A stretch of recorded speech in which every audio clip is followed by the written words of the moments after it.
Ever wish your backyard felt like a fairy tale? In today's video, we are going to do 5 Pinterest-worthy DIY crafts together to turn your space into a whimsical fairy garden. So go ahead and get cozy, make yourself a cup of tea, and let's get crafting. Hi friends, I am so excited for this video because we are going to make the backyard a little bit more whimsical and magical. And I've taken most of the week off from my business so that way we can do a whole lot of crafting together. But first we gotta go shopping for supplies, and I'm going to do my best to try to get everything either from Dollar Tree or the thrift store, and also a secondhand craft store just opened downtown. So I'm really excited to get my fingers on everything and see what goodies they have for us. And I promise all these crafts are going to be super duper easy, really low cost, and also really freaking adorable. So if that's what you want to see, go ahead and get nice and cozy, maybe make yourself a cup of tea, and let's get crafting, or I guess shopping first.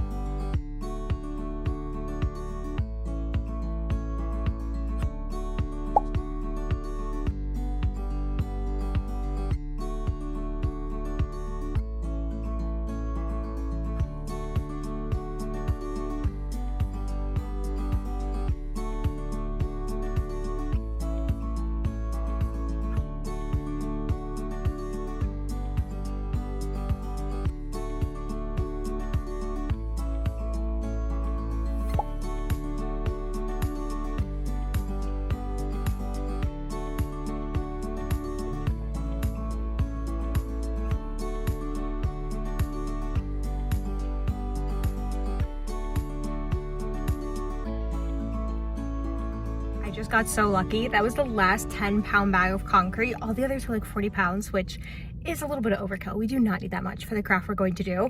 But the older man who was checking me out was definitely looking at me like, what is this girl in a sundress doing with a bag of concrete? And y'all are gonna have to wait and see.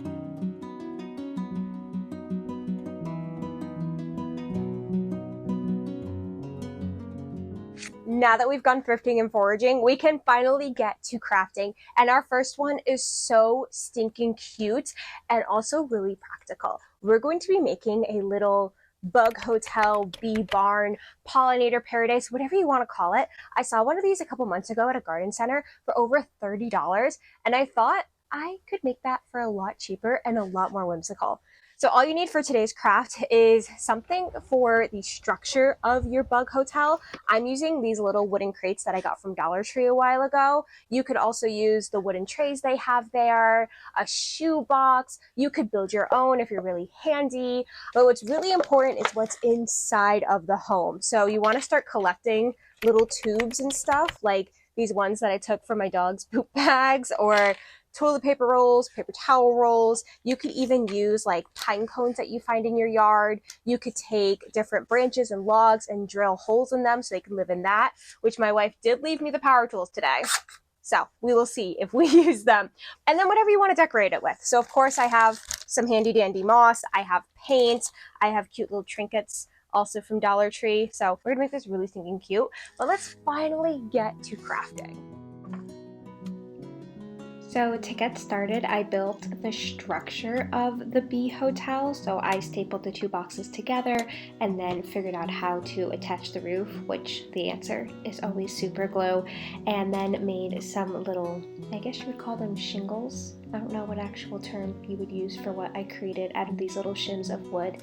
But like I said, if you use a shoebox or a prefab little house that you probably could get from like Michael's, or I was gonna say Joann's, but RIP, I miss it so much. If you get one of those, you could totally skip this whole step and just get to the decorating, which for mine, I decided to use some of this wallpaper that we had left over from our canning pantry project, just to give it a little bit of extraness in the roof section, and then adding the roof to the top, which again, I just used some super glue. I tried in the area where they're actually going to be living down in the boxes not to use anything but chemicals that I thought might affect the bugs, so I only used super glue and paint up in the top and around the sides. But enough of me rambling, I'm going to let you enjoy this little painting montage that will hopefully dry while I'm on my client call today.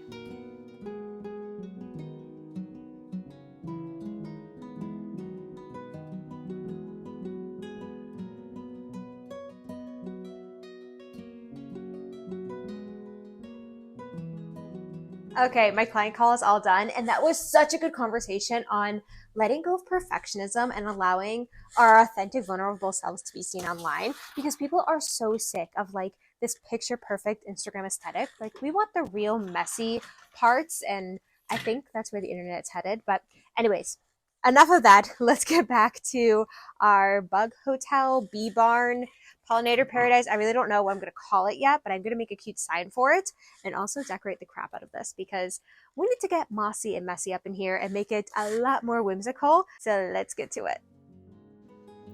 But before we can get to decorating, we need to create one more little space for the bugs to live. So while researching how to make a bee home, I learned that a lot of them are actually solitary insects and don't live in hives. Instead, they chew little holes into wood and live there on their own. So I'm helping them get started by drilling a couple holes into this old birch log that we have, and I'm very proud of myself. I figured out how to change the bits all by myself because my wife wasn't here to help me, which I have never done before. So yay me. Anyways though, once you have all of that prepped, you can just go crazy making this as cute and as cozy as you'd like. There's really no rhyme or reason to it. Just shove all of the tubes and the wood and some moss into the little crevices to fill it in and make it nice and homey for the little bugs.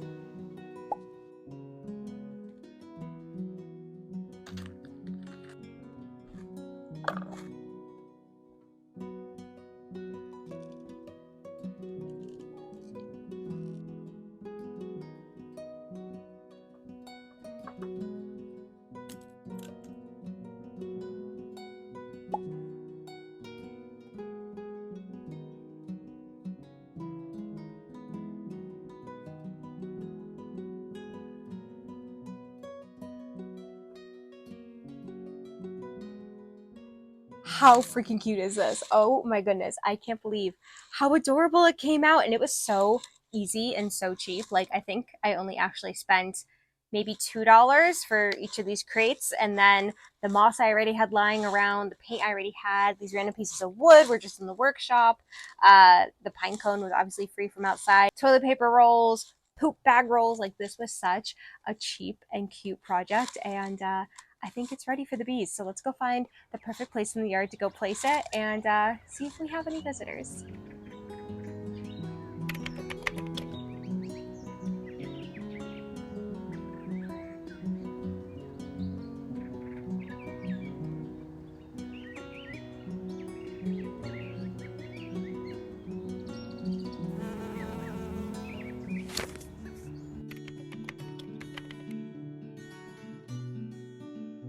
Today's garden project is so whimsical that I had to call in the big guns, aka my beautiful wife, who has minimal experience using concrete, which is better than my zero experience, because today we were making some cute little stepping stones out of these like plant saucers that I got from Dollar Tree. We're going to put, one of them have Nala's little paw prints in them so we could save them forever, and then the other one I guess is going to be our hands, our feet. Okay, there you have it. So we're gonna, I guess, read the instructions for once in our life, get mixing, and see how this goes. What's for dinner tonight?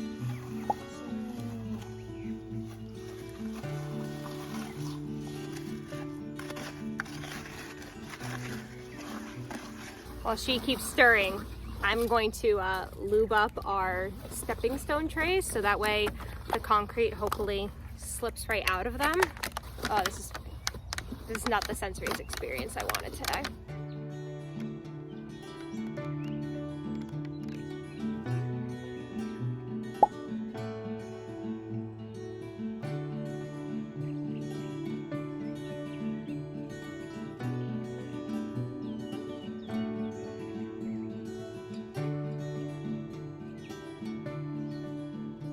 Now we have to wait like 45-ish minutes for these to set up a little bit before we press Nala's paws or our hands or whatever we're doing into them. So while we wait, I'm going to eat this orange so I can use the peel for our other concrete craft.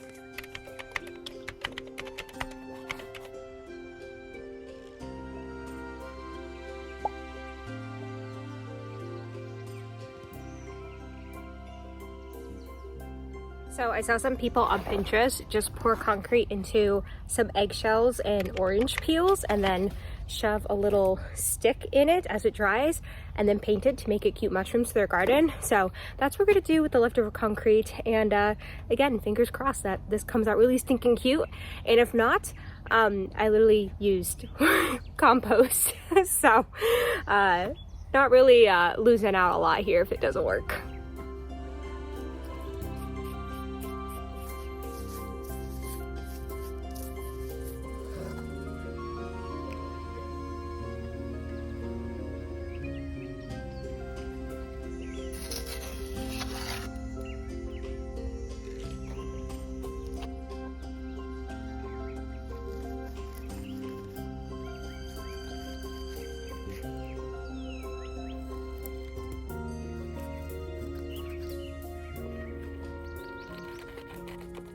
I think we actually timed this perfectly. It's been about 40 minutes and the stones are a little bit more set. So I'm going to cover one of them with plastic wrap. And then my wife is going to bring Nala out here and we're going to see if we can lure her over it with some treats and get the perfect paw print.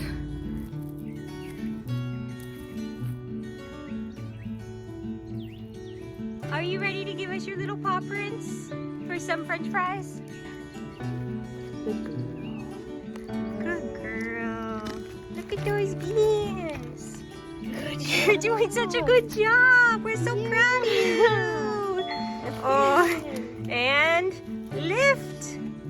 Good job. Wow.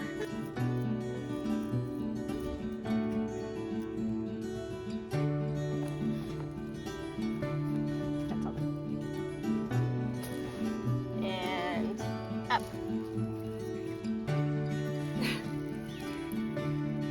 Ta-da.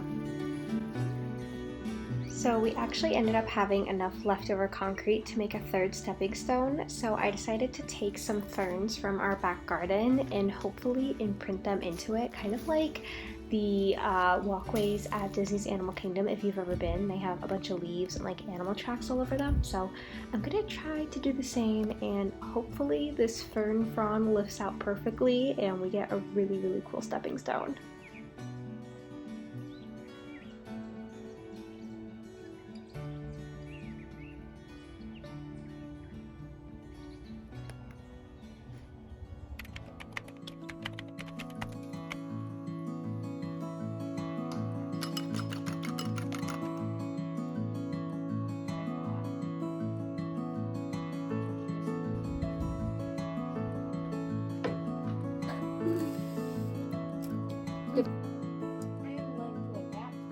Good morning, friends. It's been a couple days and I think all of our cement is finally dry. So I'm gonna see if I can rip the eggshells and orange peels off these mushrooms so that we can paint them and get them into the garden. And then we can also check out and see if these leaves actually left an imprint in the cement, as well as paint the hands and Nala's cute little paws. But first, let's take care of these because it's going to take a couple coats of paint to make them look like mushrooms.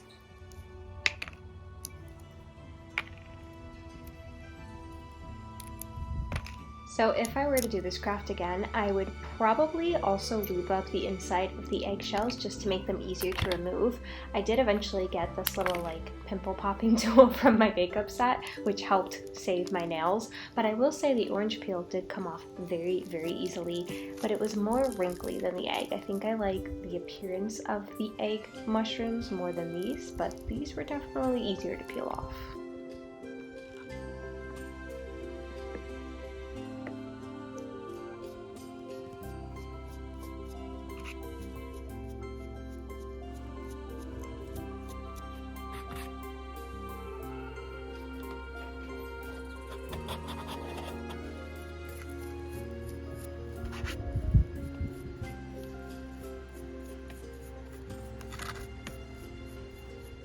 Okay, while the mushrooms dry and wait to get their spots, let's get to painting some of these stepping stones. I think for Nala's, we're going to paint the paws black so that way they really pop. And I guess this is the moment of truth if I added enough petroleum jelly. Oh, looks like I did.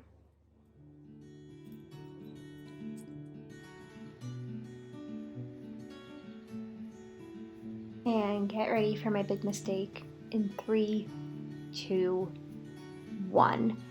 I didn't think about what a dog paw looked like before I painted this, so I just painted all of the indents, and then as I was doing it, I was like, that kind of looks more like a raccoon than a dog print. And when I went to go do the other one that was a little bit deeper and I did it correctly, I realized my mistake. So we had to go back in with soap and water and a toothbrush, and I was able to scrub it out and hopefully fix it. I don't know, you tell me in the end, but again, learn from my mistakes here. Okay, while we wait for Nala's print to dry so I can hopefully fix the mistake I made, let's mix up some colors so that way Sasha and I can put our handprints inside of our handprints.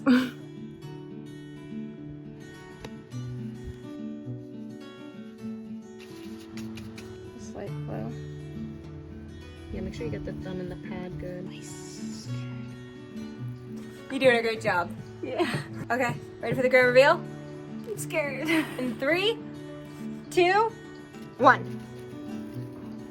Ah, that's pretty good. Looks like you got in a fist fight with a Smurf. Yeah. All right, my turn.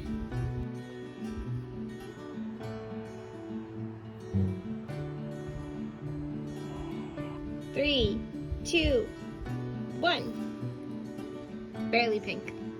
Okay, take 2 because you can barely see the pink.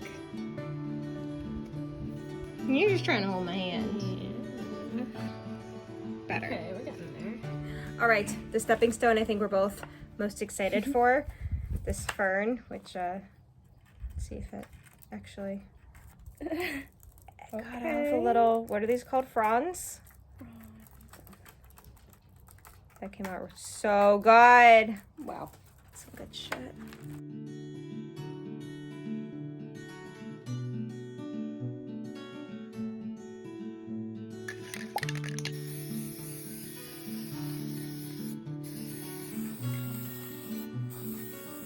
All right, while we wait for the lacquer to dry on those stepping stones, let's paint the little white dots on the mushrooms. That way we can seal these as well and get them out to the garden.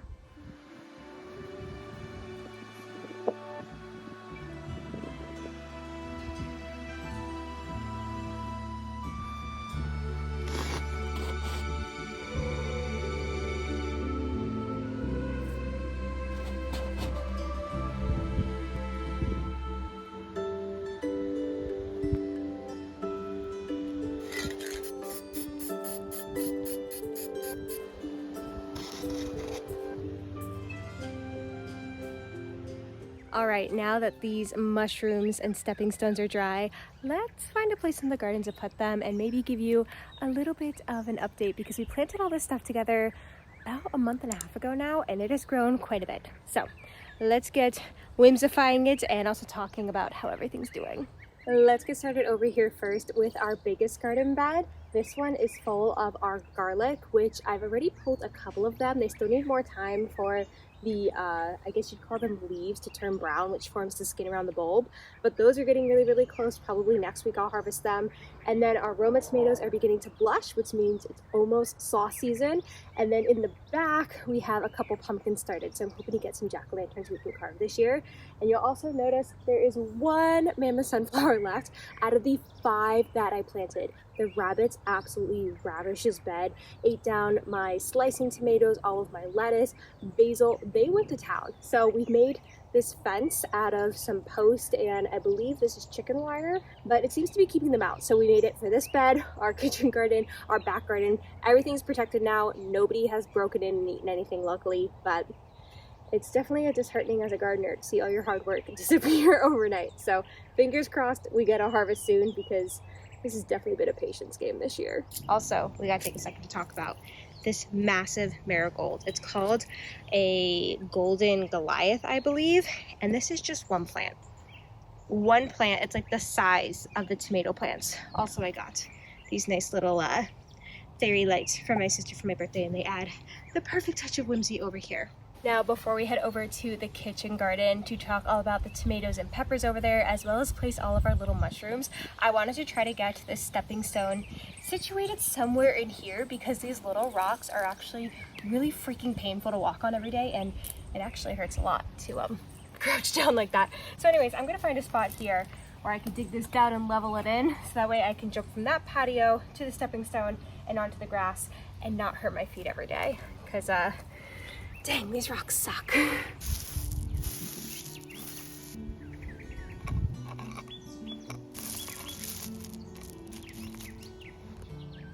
I'm in shock right now. I went to go jump from there onto the stepping stone, and I guess it's not thick enough, so I just broke probably my favorite one. That's a lie. Nala's stepping stone is my favorite, but this is now in 4 different pieces, which is really sad. Okay, note to self, these are decorative stepping stones, not actual stepping stones. That's so sad. Luckily though, concrete's only like $5, so I can remake this really easily, but lesson learned.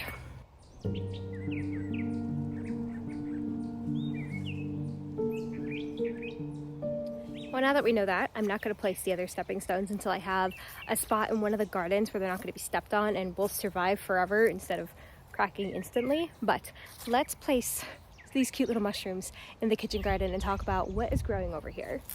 So this garden is where we have all of our cherry tomatoes, these little orange sungles, which are so delicious. They are super sweet, almost like candy. And then we also have some sweet peas, no, not sweet peas, snap peas growing up the side of this, ignore the cicada, as well as cucumber, which we just harvested our first one the other day, which is super exciting. And then in the beds, we have snacking peppers, carrots, radishes, some extra garlic because you can never have too much, as well as some marigolds. Tried to do scallions. They didn't seed well this year. I'm not sure what that's about, but like I said, let's put these mushrooms in the bed for a little bit of whimsy.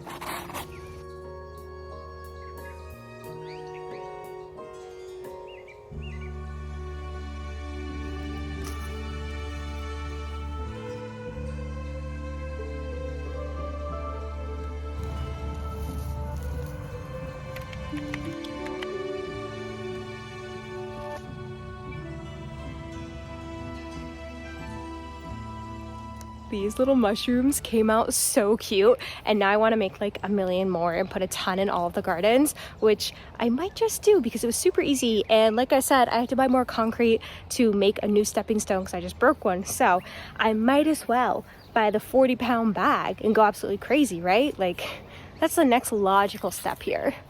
But seriously, how cute. It's like a little fairy lives under there. I love it.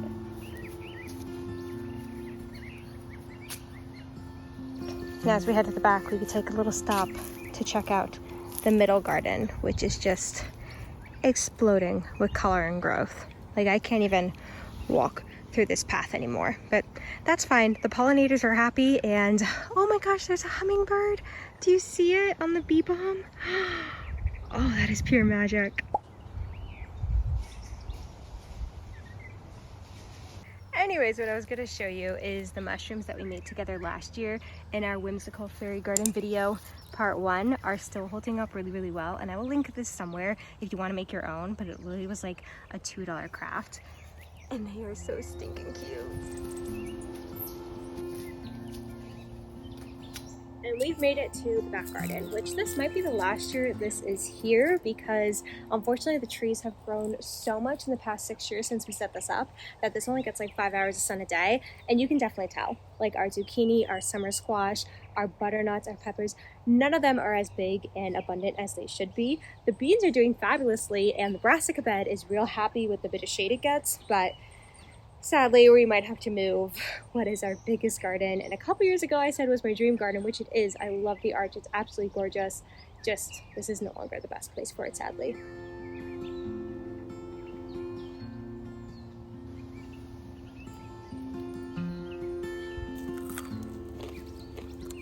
It's a good bean. I love a free little snack while I look at the garden.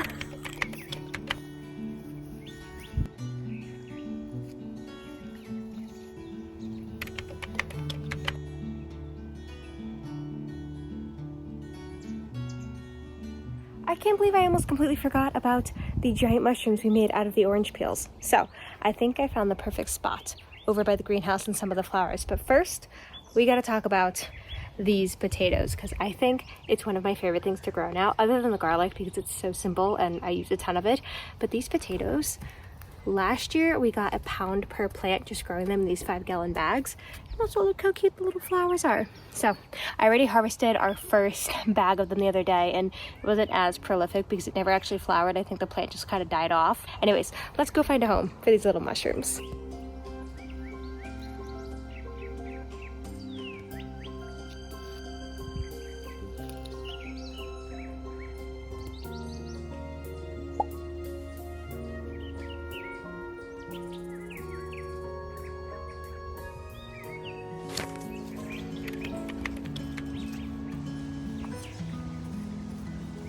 I'm pretty sure that today's project is actually the first ever garden craft I've done, and it is so simple yet so, well, one, practical because these bottles help water my garden when I don't feel like dragging the hose all the way back here, but it's also so stinking cute and adds that little touch of color you need, especially early spring when like the beds are just dirt and leaves and there's no flowers yet. Painting these bottles adds the little bit of whimsy that we need. And I'm pretty sure you probably already have everything you need to do this. So let's grab our supplies and get to it.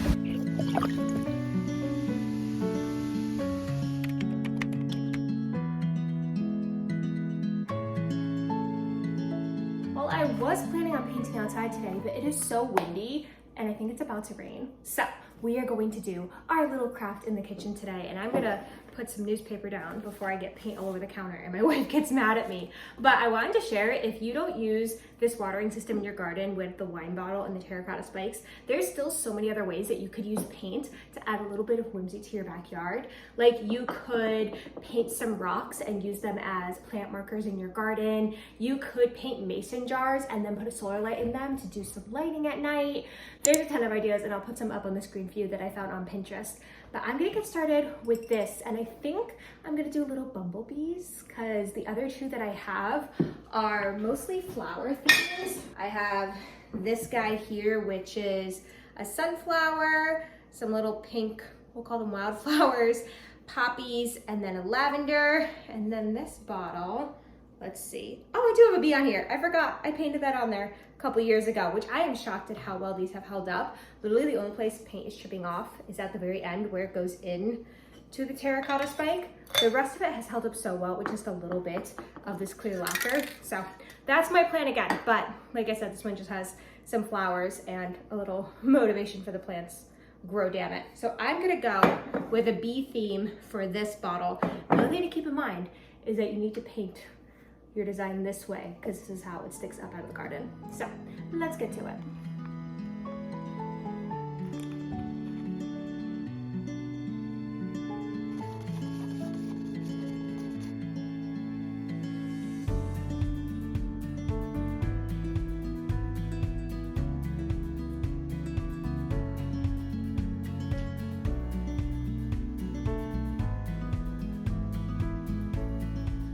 Okay, I know maybe these kind of look like lemons right now, which would also be a really cute design for one of these bottles. But I need to let this dry before I do another coat of paint, so that way it's more opaque. Is that the word I'm looking for? Less translucent. So I'm gonna let this dry, do a second coat, then I'll do the little wings and the black lines and the little black dots everywhere so it looks like they're flying.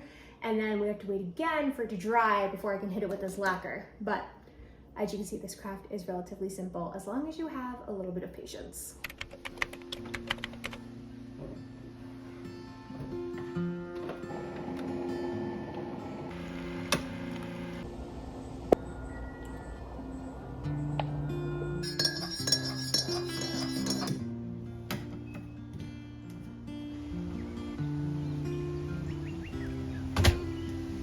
Good morning, friends. We finally have a dried bottle, so we can go ahead and seal it today and hopefully get it into the garden once it dries yet again. But I will say, and hopefully you learn from my mistake, I should have used better quality paint because I had to do so many layers in order to get the design actually showable through the glass, where previous years, the ones that I did, I think I used like acrylic paint that you use on a canvas, and it's just so much more pigmented that it came up a lot better. So save yourself the time and frustration, use better quality paint. But regardless, we are going to spray this down and seal it and get it into the garden so that way we can move on to our next craft.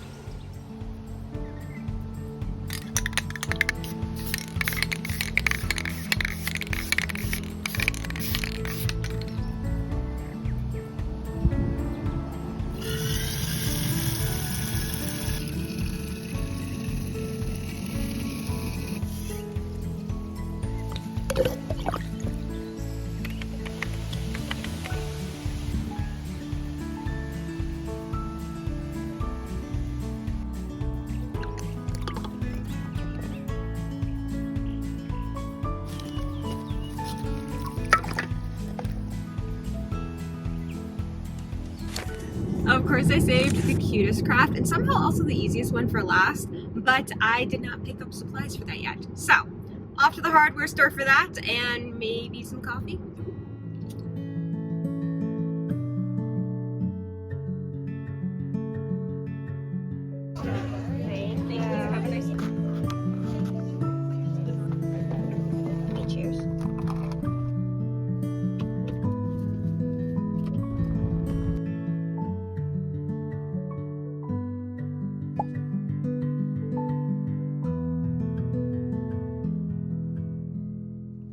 Okay, we had our coffee, we got our supplies. Now let's see if we could put this together before my wife gets back from kayaking, so that way we can surprise her with our froggy hotel.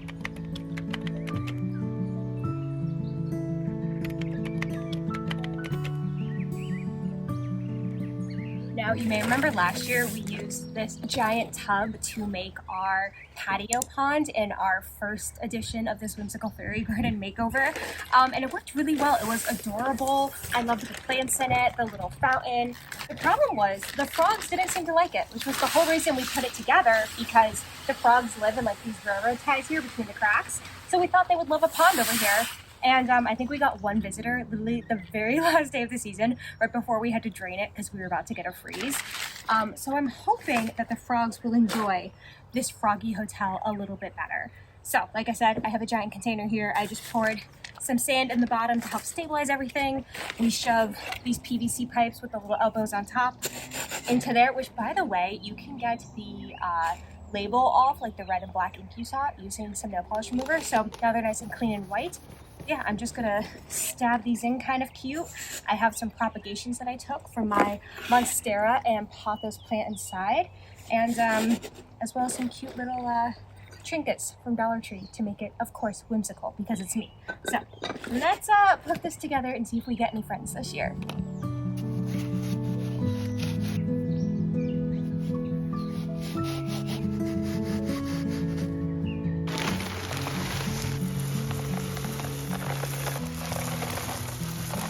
Then for our plants, I had this great idea that I would just leave these propagations in the jars and stick them inside, so that way we don't have a ton of standing water, because last year our patio pond, instead of attracting frogs, attracted a lot of mosquitoes, which we don't want to be a mosquito nursery again this year. So I'm going to tuck these jars of plants in here so that way the frogs have something to play with.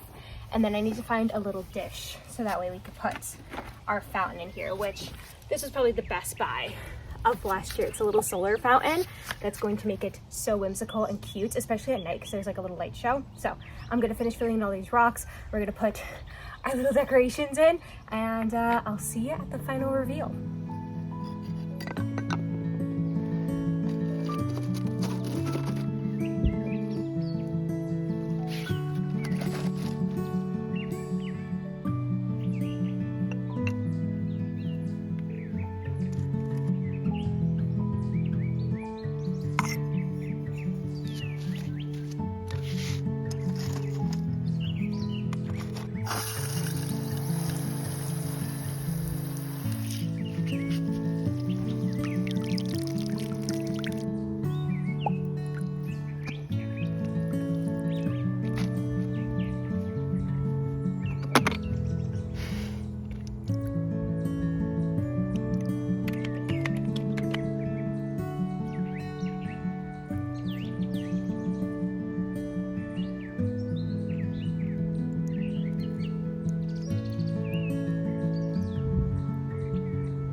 Would you live there? Absolutely. Do you like the little water feature? I do. It's so peaceful.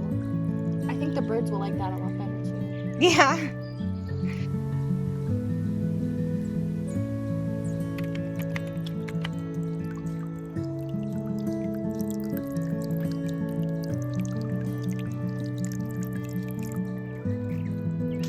Exciting update. Frog pond is done. And that little smudge up on the siding is a frog. Hello, good sir. Would you like to come to our frog hotel? We just finished setting it up for you. I cannot believe how simple this craft was, but how freaking cute it came out. And honestly, I feel like all the crafts we did together this week were really, really easy, but really, really whimsical. And dare might I even say, better than the part 1 video we did together last year, which if you haven't watched that one yet, I will link it somewhere here for you, so that way you have 5 more magical fairy garden ideas for your backyard. But before you go, if you wouldn't mind liking this video so that way I know to create more like it, and also so that way the YouTube algorithm knows to push it out to more people who need a little bit of whimsy in their life. And also consider subscribing to see more crafting videos like this, cozy business hacks, slow living inspiration, all the things that help me live a magical life, I share with you. As for me right now though, I need to go water all of the garden beds because it is a hot one here today in Vermont. So try to stay cool, and until next video, stay magical. Ready? All right. Sorry.